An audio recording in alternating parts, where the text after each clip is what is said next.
Thank you very much for joining us here on PM Express tonight. On the show tonight, I'm pretty sure you've heard about all the controversies and some of the pictures and videos that had circulated in the media over the weekend about alleged military involvement in the registration of voters that is currently ongoing across the country. The NDC has been particularly incensed about this. The former president has issued a statement condemning what he believes to be unjustified use of the military in civil affairs, and he believes there is a cloud of ethnocentrism as part of that.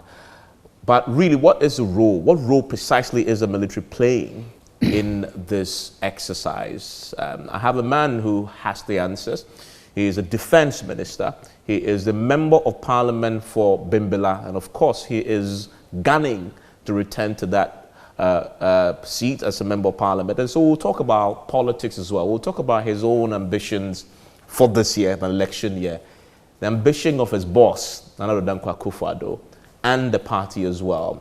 You haven't heard him talk a lot about politics, but that is where I knew him as a deputy minority leader. He was pretty vocal, leading the MPP politics in the House. He seemed to have shed off all that and embraced wholly his current portfolio as defense minister. So I'm delighted to say that with just 4 months to an election, I could have him on PM Express. I'm grateful that you could join me, Mr. Nituo. Thank you. And as I introduced you, I remember you as the deputy minority leader in parliament, pretty vocal, possibly one of the most vocal deputies we've had in the fourth Republican Constitution. Very young. People don't know that. He's still in his 40s, correct? Yep. Okay. But then you became a defense minister, a big position for you. And then you now have the challenge of dealing with all these controversies. Let's start with that. Let's start with that because that's what has become topical and you've had to address it today yourself. I want to understand, first of all, what the role of the military is in the registration exercise. What role did you give them? So first of all, Evans, thank you very much. First of all, let's start with what the role of the military is in this scheme of things of the country. The military is essentially to defend the territorial integrity of the country by air, by sea, and by land. Of course, today by space, so that you and me can have a very safe country to live in, a very peaceful country to live in. The military is also expected to support the civil police to bring stability and peace, and of course, what we would normally term as law and order within the country. So that's the duty of the Minister for the Interior or Minister of Interior. The lead agency is the police service, but the military is always giving them that backing, that background support. And sometimes when it becomes so critical, like internal conflict, the military takes the lead, like what happened in Chirpone and other places, in Boku and other places. The military would obviously be the first point of call to come in. Of course, it comes to the registration exercise. The military essentially does not play a very big role in the registration exercise. In this particular registration exercise, the military is helping the Electoral Commission to transport materials across the country because of the vast experience of doing logistic movements. So it was the military that essentially supported the Electoral Commission to do that. And we had to put in all their air assets in place quickly enough. So I had to send the helicopters for overhaul. I had to send the planes for overhaul to make sure that all this is in place. A lot of people didn't know that. And this ministry spent quite a lot of money through the support of His Excellency, the President, the Finance Ministry, to make sure that that is ready. And then, of course, to support the civil police in the execution of their mandate, which is to bring peace and security, law and order within the country. So you will see that the military is not directly involved at the work at the polling stations. But wherever there is confusion, wherever there's a danger of having the security of the state being derailed or peace of the area being derailed, the military will be called in to come and support that area. That is determined mostly by the regional security councils. and of course also the District Security Council. So they would assess the general security of a particular area, and they feel that, well, this particular area, there's potential for law and disturbances, or this potential for some movement of people, or there's a potential for terrorist attack, or the potential for people to disturb the law and order to be broken, and so they will call in the military to support in that particular place. Otherwise, essentially, the military does not get involved in it.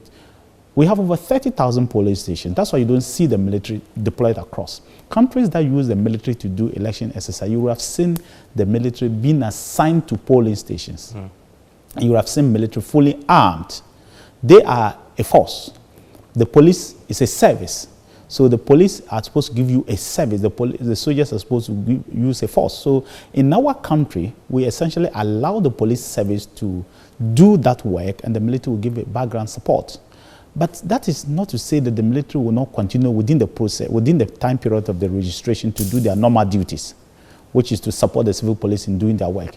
So, for example, if there is violence in Bimbala, for example, at a registration center. Which is your constituency? My constituency. The military will be called in. If the police sense that it is big enough that they cannot handle, the military will be called in. So you may see the military at that polling station trying to resolve the matters. And if somebody doesn't understand, he might see the military at the polling station and begin to suspect, why are the military here? They are here, they are there because they have to make sure that things are in order. So in all the instances that we've seen, they're only there because they've been called to assist? Yes, they have been asked to go and deploy. The military deploys on orders. They don't just move and deploy. They deploy on orders. So if they are being asked to go and do a specific duty, they will go and do that specific duty and come back. Now, because of the COVID situation we find ourselves in these particular elections, or in this particular year, or at this particular time, we also deployed the military across the borders of Ghana to enforce the closure of our borders. But that's the duty of also the Ministry of Interior. So the lead agency, if you go to the borders, is the immigration. And the military are at the back supporting them. Because one, they have to give support both in firepower and also the work to the interior, the immigration officials at the borders. And so you see the military helping the immigration officials to patrol the borders to ensure that the borders are closed. There's a tendency that the political parties may want to bring in people to come and register. It's always been happening. The two parties especially accuse one another. MPP will be accusing the NDC, and this will be accusing the MPP that during the registration and during elections, there's a tendency to do that. We deployed the soldiers to ensure that nobody, no foreigner comes into this country, whether for registration purposes or for his own purpose, because the borders are closed. You say you deployed the military for that purpose, but shouldn't that be the primary role of the police? No, it's not the police. It's the primary role of the immigration service. Okay. It's not the police. It's the role of the immigration service to do that. But those are the borders? Yes, at the borders. It's the role of the immigration service, not the police. The police are for internal security. Our borders are, the role of keeping our borders or guarding our borders is for the immigration service. So it is actually immigration who are doing that. So the immigration has the primary responsibility of not allowing people to come in and checking who is coming and who is going out. Yeah. But in the situation we find ourselves where we have had a prolonged closure of the border, you need to at least augment that with the soldiers. And that's why we took the decision in March to start doing that. And we're sending the soldiers in badges. But also to say that because of terrorist attacks, we've always had soldiers since last year, February, in the north. So certain parts of the north, like Boku, like Kulumbugu, like Paga, like Hamele, that area we've always had soldiers in those areas, in huge numbers. Over 400 soldiers have been there, and we've been sending them enough ammunition. We've bought more armored vehicles for them. We've bought more weapons for them. We are modernizing them to be able to do their work. In fact, very soon we'll be launching the Northern Border Project, spending over $200 million to ensure that the North is safe, especially across the border. So the government, especially the president, is not sleeping over what is happening in the North because of the terrorist attacks. So we're going to spend an extra $200 million to ensure that the northern side is safe. So we are buying more equipment. We are fortifying fortifying the place. We are building more military bases in that area to ensure that people are safe. So the steps we are taking to do these things, it's not a one-day thought. It's not a one-day thing. For the registration, though, how many soldiers in all have we put on standby to assist and deploy? Like I said, we've deployed over 500 soldiers across the borders. Across the borders? Across the borders, more than that. Now, for the registration, it depends on the area. We don't have large number of deployments across the constituencies, just some selected constituencies where there are issues that we have. So the numbers are very insignificant. They are not many people. But we've seen, and I'm sure you've seen also a video of Asedu Nketia with a military van. I don't know what you call the van, but looking at an armored vehicle with a gunship blocking the road when Asedu Nketia and the others behind him are not being allowed to pass freely. Is that part of the military's role? I think you should be praising the military for standing up to people that other agencies would have been afraid to do. This is the general secretary of the largest opposition party. Other agencies may have been afraid to do what they did. It tells you that our military know what they are doing. Our military are not afraid to take action against anybody. No, why are they stopping? And I'll give you an example, and I'll tell you why. So Banda has always had a problem since the beginning of the registration exercise. If you remember, somebody died. And one person was shot and killed. And so there's been a running battle in Banda. So the Regional Security Council, codenamed RESEC, that's the short form. So if I use RESEC, I just mean Regional Security Council, held a meeting with the various parties to bring them together so that there could be peace in the area. Unfortunately, they were unable to resolve the problem immediately. So they had to hold another meeting, and on the 30th, they came to a consensus that, look, let us bring peace to Banda. If we have to achieve that, then we have to sign an agreement. So they essentially agreed on 5 things. One, that RESEC would deploy security to Banda. And this security will be there during, after, and of course, up to December 7th to ensure that the people of the area are safe, which is the right thing to do. You would agree with me. The second thing they also said was that political parties should not bus anybody. That is to say that if you want to register as Evans Mensah, move to the polling station as an individual who's more than 18 years of sound mind, who's qualified to register, and register.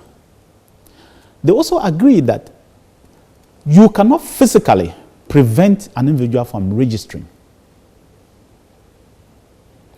You can only allow your agent, that's why you have an agent at the polling station.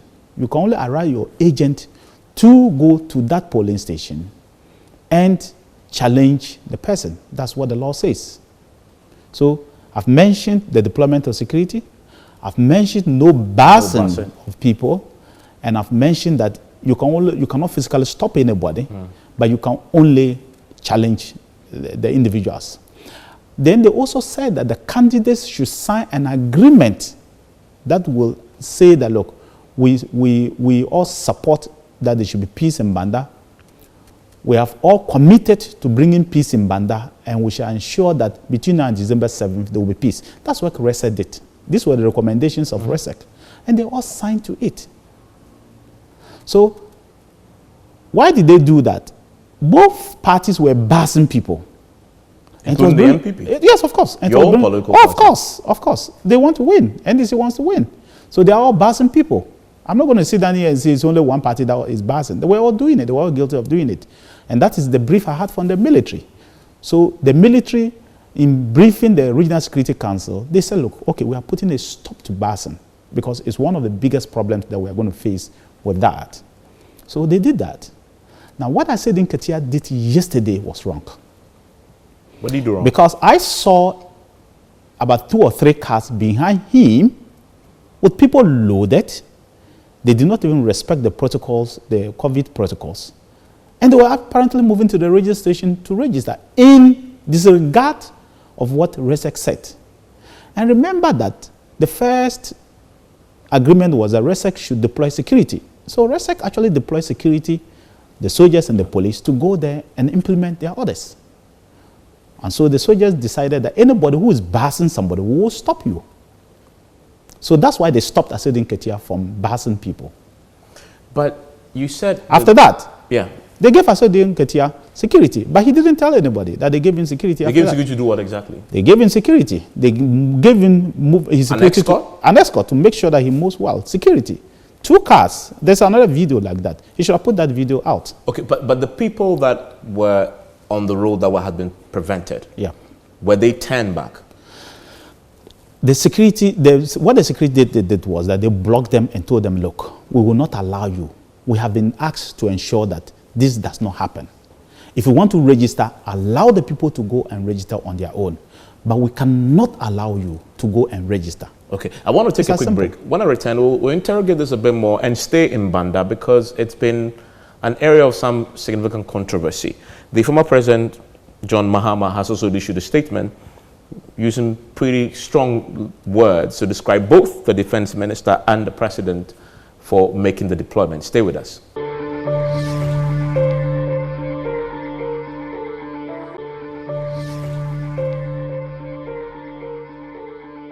You're still live here with me on PM Express. My guest is still the Defense Minister, Dominic Nitiwul, who is also MP for Bimbilla. But it's one particular constituency, not his though, Banda, that has generated a fair bit of controversy with the nation's attention focused there because of the voter registration exercise. You've made the point about Banda and the military videos we've seen with Asedi Nketia. You say he was given an escort. Yes. For what purposes? Did he request it or he was offered? It's the same thing. Once the military see that your life is threatened, they'll give you an escort. Was his life threatened? I don't think his life was totally threatened, but I think that it was in the interest of the military to ensure that nothing untoward happens to anybody. Not just him, but anybody who was there, including the people who came to register. Were the people asked to go back? The people in the vehicle that was the military behind stopped him? them from registering with as a group as they were. They stopped them from registering. But did they allow individuals to go and register? Individuals who wanted to register were allowed to register. But I'm curious though. You said the military was playing a supporting role. Yeah. Why don't you see the police doing this? Because people are using the videos for political mischief. But the videos spoke for themselves. No, they didn't. If you go to Banda today, there are policemen working. But that particular incident was a military that was involved. I'm saying that there are policemen working. The police and the military are not, they are working together, but it's not as if every time you'll find the police and the military together in a particular spot. This particular incident, the military stopped them from going forward with the loaded groups of people. And they said, look, that's why you saw a military man trying to talk to the Asedi Nketia to say, look, we have been tasked to come and perform a duty, and we are doing our duty. Respect what you signed. Allow the people to get down. You see him talking. Allow the people to get down. Let them move on their own and go and register. Don't bash them. Because we have been told that you all signed, which is true, that we shouldn't bash people. So why are you bashing the people? So it's a simple thing. And I think that I want to appeal to the political parties to stop bashing the people in Banda constituency. It doesn't help anybody. If they don't bash anybody, trust me, there won't be any problem in Banda constituency. As we see today, that's exactly the feedback I'm getting. Talking about bashing. I'm coming. Because both the MPP and the NDC were guilty of it. And the moment they continue to bash people, the other side will react. And if MPP attempt to bash people today, the NDC is going to react. And if the NDC attempt to bash people today, the MPP will react. So I am just appealing to the political party to respect what they have signed and do not bash people. If they don't do it, there will be peace in that particular area. But the military will do what they need to do to bring sanity and peace to the area, including stopping high-profile people from going against and from disrespecting the very things that they have signed. What about other videos you've seen, still in Banda, of 2 or 3 military officers at a registration center, actively preventing an individual from registering because of the suspicions that he was. I'll tell you something. The military, if you look at that You've seen that video? I've seen that video. If you look at that video in particular, the military were not actively seeking. If you were to watch to the end, or people who did that had allowed to the end, you will realize those people were allowed to register. But you could see. And I'll give you an example. You could see the military in this video. No, I'm coming. Questioning the individual about his And I'll tell you that's why I said that those videos were shot for propaganda purposes. And I'll tell you why. I've spoken to the NDC MP for the area. And that's what I had to do. I spoke to the MPP candidate for that particular area. And I've spoken to my commanders in that area. And I've spoken to the commanders in Accra and in Sunyani to be sure that I get a global picture. It was a very simple incident that happened. People, about 4 boats, were people with 4 boats. You know, you can imagine those big boats, how many it can load, over 50 people per boat. And the people, another group of people decided that prevented them from landing. And they were in the water for well over 3 hours. So what the military did was that they had to stop those people who were preventing them from landing by dispersing them. Can you imagine if somebody had taken that video of the military dispersing the people who were blocking the people who were coming? They would have said that the military came to beat the MPP people, right? Or the people, I don't know whether the MPP, but those who were blocking. But nobody shot that video of the military dispersing and allowing the people to come in. Because their argument was, they were not Ghanaians, they were Ivorians. Remember that we cannot also allow people who are aliens not just to come and register, but to come and have our card and form terrorist cells in this country. But that's not the role of the military, is it? No, but that's the role of the military. To register, I mean, the registration bit. I'm saying that if the military cannot allow people to come and have our card and form what we call terrorist cells, if, for example, a terrorist comes to Ghana where to have our card, legitimately, he can say he's a Ghanaian and stay here, and then he'll begin to recruit other people. But the card bit, the prevention of acquisition of the card, is not a military job. No, I am not saying that's the military's job. Yeah. That's why the military does not prevent anybody. But in that video, which you've seen, what was the military man then doing, questioning the man? But listen to what I'm trying to say. So I'm saying that the military are the very people who helped them to come in and allowed them to go to the polling station to register. And people are still there making the noise. It's the duty of the military man to make sure that he calms the area down. I don't know whether you get what I'm trying to say. You have one side agitator youth, and you have the other side people who are literally being prevented from registering. So what you have to do, if you're a military man, you have to find a way of making sure that you calm the situation down. You talk to the other person. Look, gentlemen, this is the accusation. Are you a Ghanaian? Is everything okay? After that, they allowed them to register. Those who had to register had to register. So I'm just giving you that. When you shoot that video that the military man is trying to do his work at that particular time, it sends only a very wrong picture. But the Banda Traditional Council has a different view. They issued a statement and said, the NANUM also noted with grave concern some persons dressed in military fatigue with offensive weapons on them under the guise of the security detail to monitor the registration exercise, who patrol the registration centers and intimidating potential illegible voter registrants. No, that's different. The NDC MP told me about that. That's totally different. Not military people. There is a claim that some people have dressed in military fatigue and they are not military men and they are intimidating people. We are investigating that aspect. It's totally different. It's not. They are not referring to the military men. They are claiming. There's a claim that there are people who they claim are in military fatigue, and they are not military men are doing that. I spoke to the MP, and he gave me that thing. But we're investigating that aspect. And like I told you. So there are individuals. But I don't know. As well. I mean, no, from what the traditional I'm saying I don't know. But this is the traditional authority saying that the people are also armed with offensive weapons. You are not getting what I'm saying. I'm saying that there are allegations that we are investigating. We are investigating that particular aspect. But in the case though of this Banda video again, you saw the queue. You saw the queue. I'm coming. So you realize that for all the 275 constituencies, we are just talking about Banda Hinkro town. I mean, because that's what the video had come. So the evidence we have is there. Now you listen to what I'm trying to say. I'm just trying to put to you that of all the 275 constituencies, there are over 10,000 towns and communities that we have. We're just talking of one particular town. I hope you are putting that in context so that your viewers will know that over 20,000 towns that we have, over 30,000 polling stations that we have, we're just talking of one town.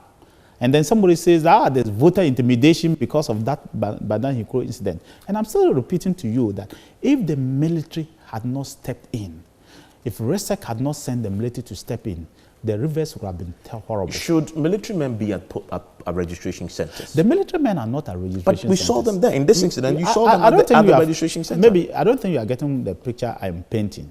I am saying that it is the duty of the military men to ensure that people who are fighting stop. But in this video, we didn't see any fight. Listen to me. Can you imagine the standoff that people were on the water for how many hours? If those people had decided we are coming to cross and come, if the military had not been there, what would have happened between the people on the ground and the people in the water? Why don't you praise the military for cooling down the tension in the area, making sure that they use the tactics they use to, and so that at the end the people have registered? Why don't you praise the military for that? You are rather worried that the military were at the polling station trying to play that kind of game. Be. No, listen to me. Play that kind of game so that at the end the people register. Is it not better? Can you imagine if the military had not intervened and the people were kept in the water and decided that we are coming in, that the people say, we won't come in, what would have happened? Do you see the reverse? So you're saying that the video we saw was... I say it's for propaganda's sake. I've told you this is what former President John Mahama said. The road President Akufo-Addo is taking our beautiful country through, using the military and party thugs to stop people from exercising their right to register and vote in the upcoming December elections, is dangerous and unacceptable. He goes on to say, executive power must not be used to foment ethnic discrimination and abuse, as is happening under Nana Akufo-Addo. These calculated acts of dehumanization, disenfranchising Ghanaians and stripping them of their citizenship must end. Is that what you're doing? Do you believe in the statements that have been put in? But I don't expect you to answer that we are dehumanizing people, we are disenfranchising people, we are preventing citizens from registering. Which citizens are we preventing from people of Voltarian and non-accounts? Oh, God of Nazareth. People from the Volta region of Ever descent, he says. You see, I think that the former president should respect the office he occupies. Excuse my language. I can't say sabi, I'm sorry, but I'll keep using that word. He's a former president, for God's sake. He's not just, unfortunately, he's not just an opposition leader, he's a former president. So when you make such sweeping statements that your successor is using the military to dehumanize people, to prevent other ethnic groups from registering, you must back it with evidence. I don't see any evidence apart from the video he's showing, and I've taken time to explain over the last 10 minutes what the problem is at Banda. I don't see what he's talking about. If he has any evidence, this office you see here is for the people of Ghana. I'll be very happy to investigate and punish people if they go against the law. Trust me, I will do that. Are you targeting I'm people? Coming. I will do. I'm coming. I'm coming. I will do that. When you go to Volta region in particular, is the average, the registration there, is it lower than the national average? Has anybody in Volta region at any polling station complained that soldiers have come there to stop them from registering? There are others in Afram Plains. Has anybody gone there to complain from the Afram Plains the soldiers have stopped them? Last month we had complaints from the Volta region. Some of the chiefs spoke out. Like I told you from the NDC caucus or the press conference. But I responded to it because they thought that the military were just deployed to Volta region. And after that, have you ever heard it? Look at the numbers in K2 South. Is it not one of the highest in the country? Has anybody stopped them from registering? I told them that if you are of sound mind and you are a Ghanaian and you want to register, take your Ghana card or take your guarantor to a registration center and register. That's exactly what is happening. Look across the country, in Greater Accra, in Oti region, in Northern region, in Ashanti region, in Volta region, in Central region. There are a lot of efforts across all these regions. In Central region, has anybody in any polling station said that because you are there, we are going to stop you from registering? I just think that if the former president has any policies for the people of Ghana, it will help if he brings out those policies for us so that we can weigh them. NDC has had 16 years in the Fourth Republic to rule this nation. MPP has had 11 and a half years to look at it. Let's weigh the policies. Let's weigh the people. If you have any message for the people of Volta region, tell them what you believe you can do for them. But to say that MPP is blocking people from of ever descent from registering is totally false. There's no evidence to back it. It's total false. The voter region has more than people, where just purely voter region people has more than 2,000 polling stations. If you go to voter region, they have more than 2,000 polling stations. How many of these polling stations has anybody gone there to stop them from registering? And that you conclude and actually use these strong words? I think that maybe he's talking of a different country, maybe not Ghana. Because if anybody is reading this without knowing the facts on the ground, he's going to conclude that there's something horrible happening in Ghana, which is not true. And I think that we don't deserve this as politicians. You may seek to win political power by doing some of these things, but it doesn't help this nation. Look, I've asked a single question on your sister radio station, Asempa. If I am somebody of Akan descent, why should I vote for John Mama? The way he's going about stuff. Which person? So MPP is about Akan, and he's about non-Akan. Is that what he's trying to say? So if I am somebody who is an of Akan, Kosi, Kwame, Kojo, Kofi, why should I vote for him? The same thing those of ever extraction will say. If so today suddenly, they shouldn't, I've always been saying something and people laugh, but it's true. It used to be, Northerners, Zongo people and Evers. Today they are only focused on the Evers. They've forgotten about the others. Look at me. Look into my face very well. If MPP was so discriminated, do you think I'll be sitting here as a defense minister? Just look into my face very well and tell me the truth. If MPP, if you know what defense ministry is and you know what a defense minister is in any government setup, if MPP was so discriminatory towards non-accounts, with me, Dominic Nitiwo will be a minister for defense in Akufo-Addo's government. Let us stop this. Ghana deserves better than this. It doesn't help us. You mentioned in the Banda case that one of the things you agreed on was to use the challenge process. Yes.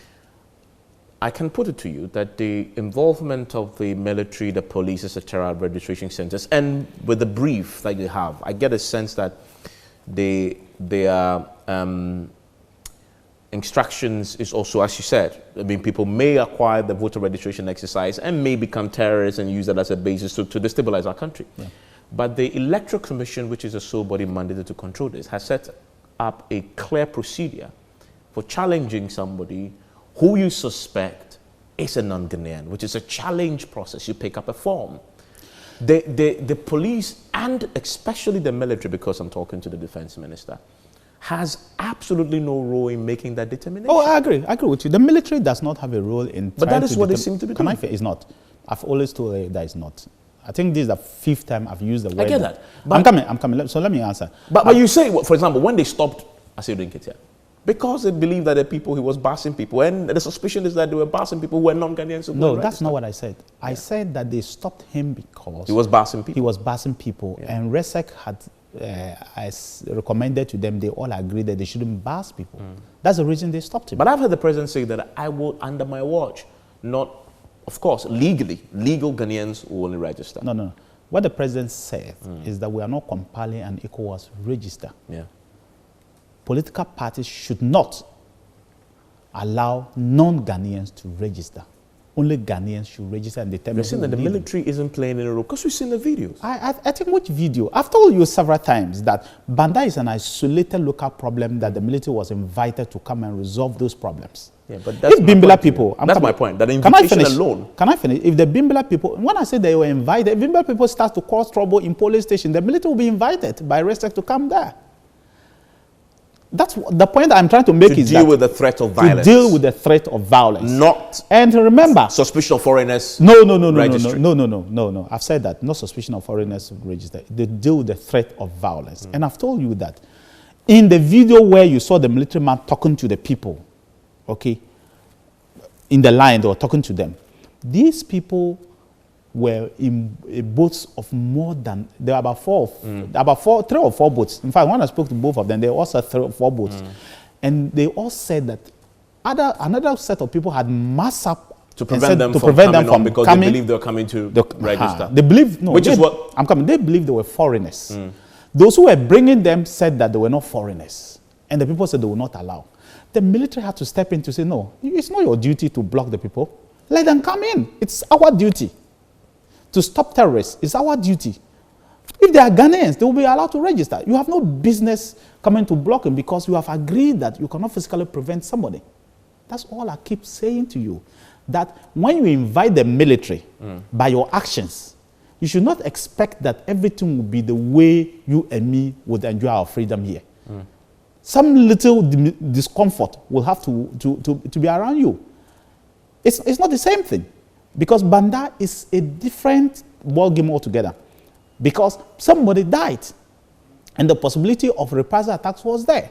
So RESEC deployed the military to bring peace and security to the area. You and me would have been accusing the military of not doing their work if there was gunfire in Banda.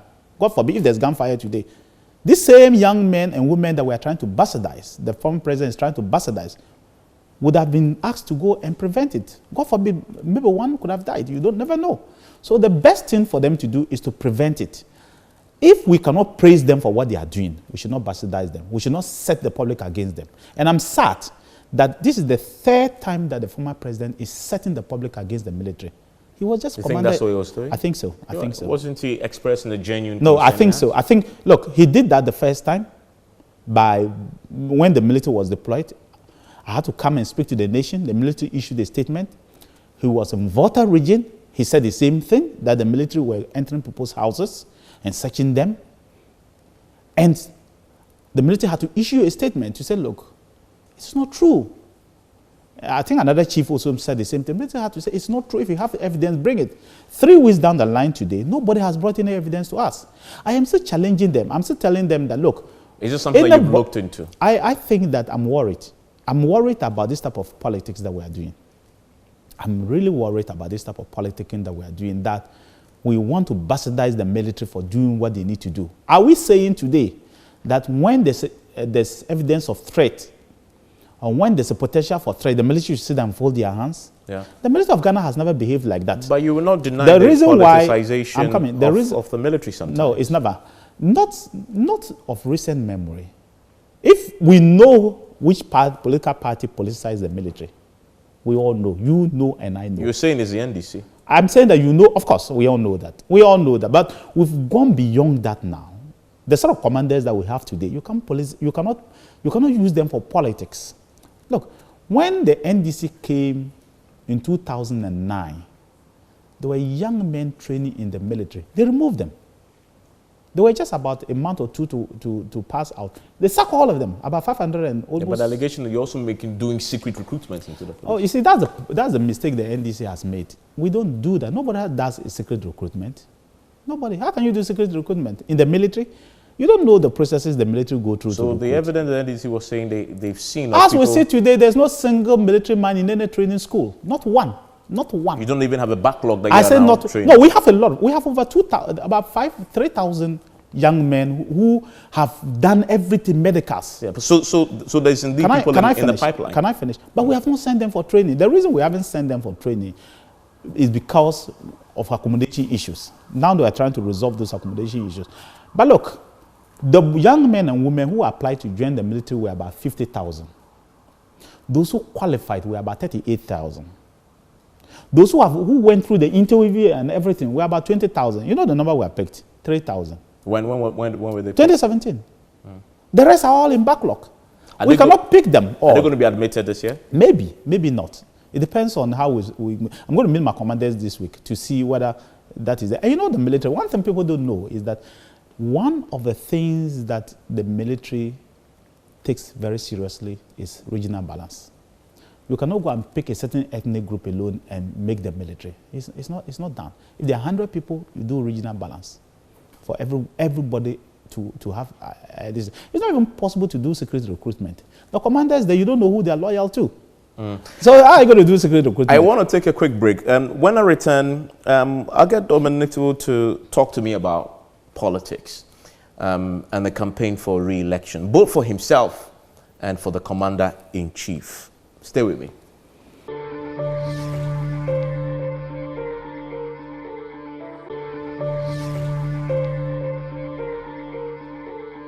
You're also on PM Express. My guest is a defense minister. Let's quickly wrap up with the issues with the registration. Last week, there was another big story in Kumasi where this gentleman who claims to be a national security operator had gone to a polling station, a registration center with a gun. We saw a video of a military officer calmly trying to diffuse the situation, right?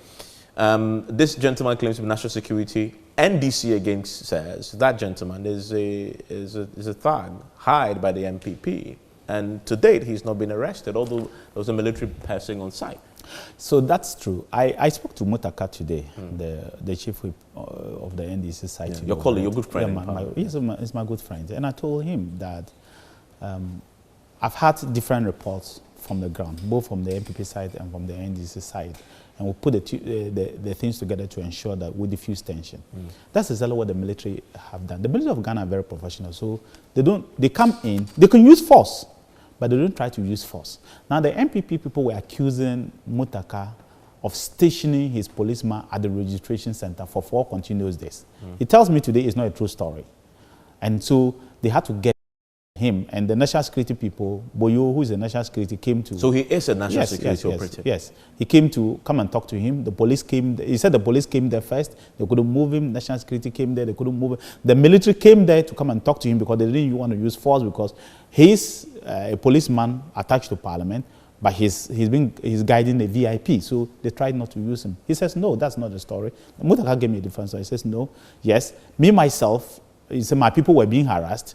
And I was there with my police guard, and I went to my office, leaving him there, and they came to attack him. So these are stories we are investigating. But the Minister for Interior... But why wasn't the guy arrested?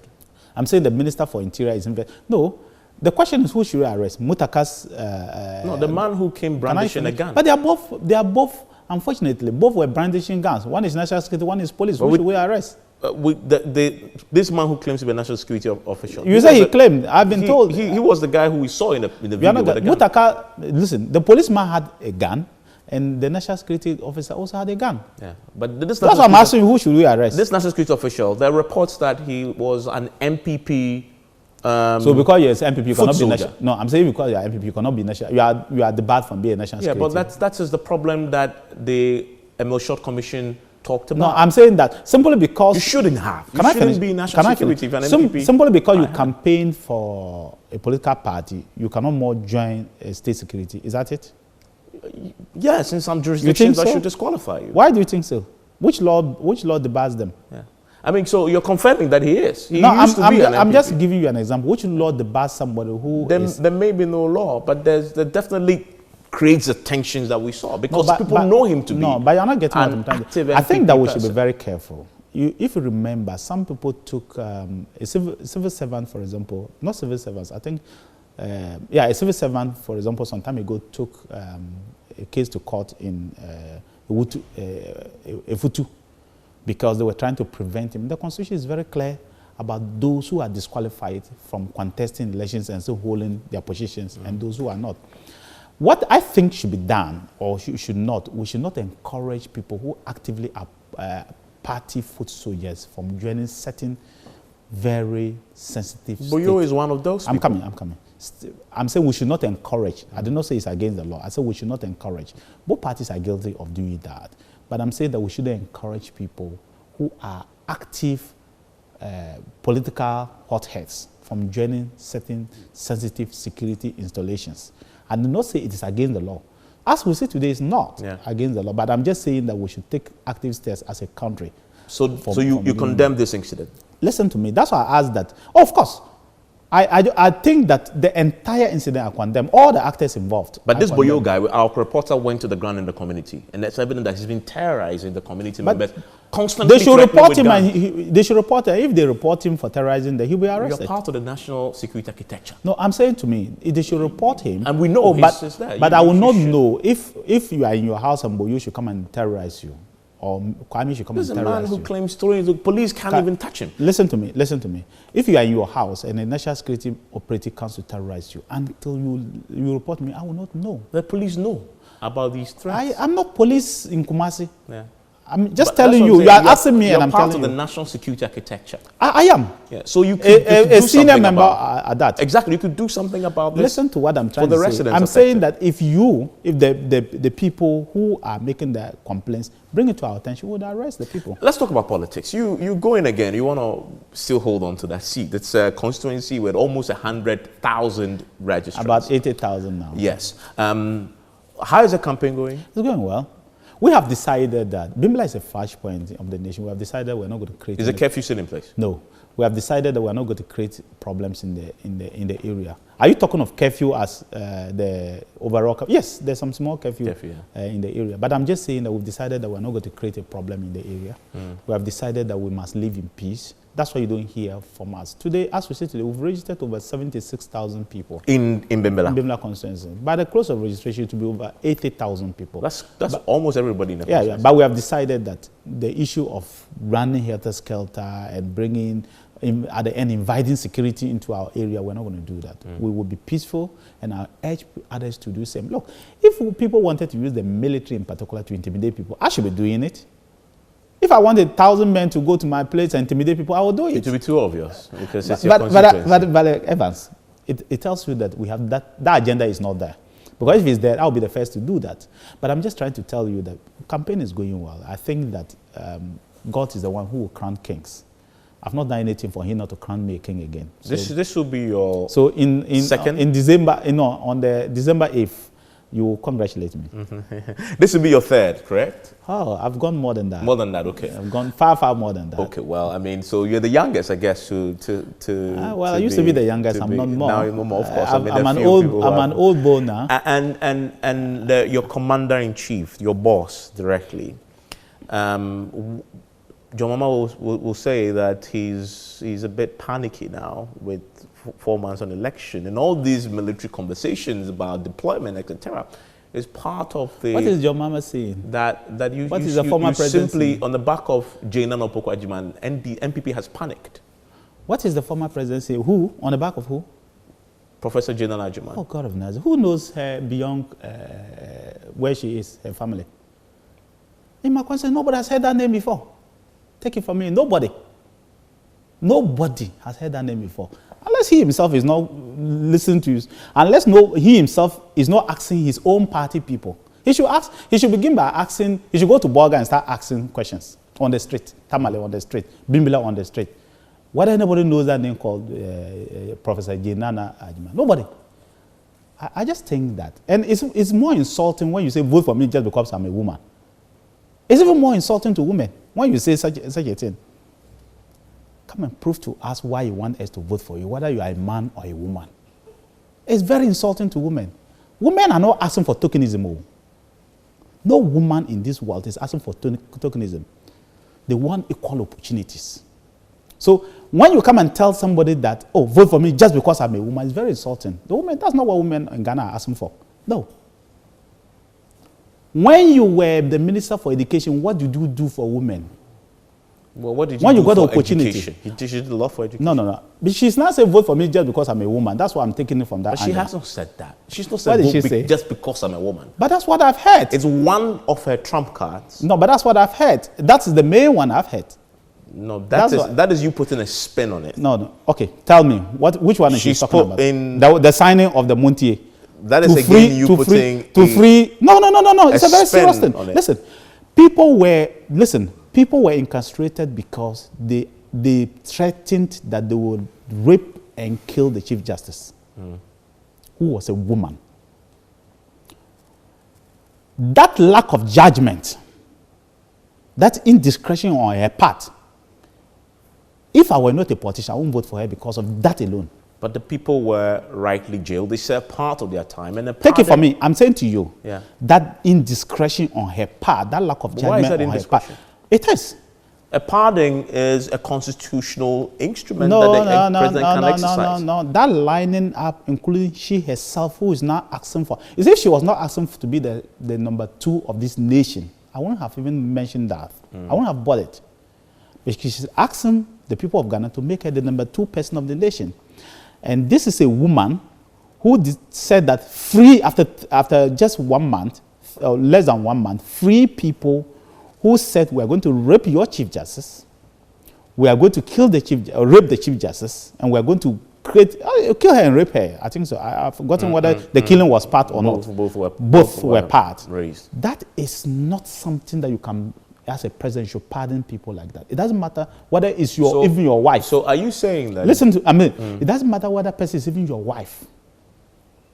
Such an act, such a threat, that the law, you have the power to do it. It's not as if you don't have the power. You have that power to pardon the people, but don't use that power that way. Yes. And for her to have gone to sign that Muntie 3, if I were not a politician, today I'm biased because I'm MPP, there's no way I'll vote any other person apart from Akufo-Addo on the ballot. Yeah, but you always so I am biased. Yes, I'm telling you, I am biased. Yeah. So that is not it. But I said, if I were not a politician who was biased, there's no way I will vote for her because of that single incident. Well, let's see. The people will judge. But again, the people will judge Nanado. Is he confident he's going to win? I think Akufo-Addo has delivered more than he needs to deliver. He will win. Really?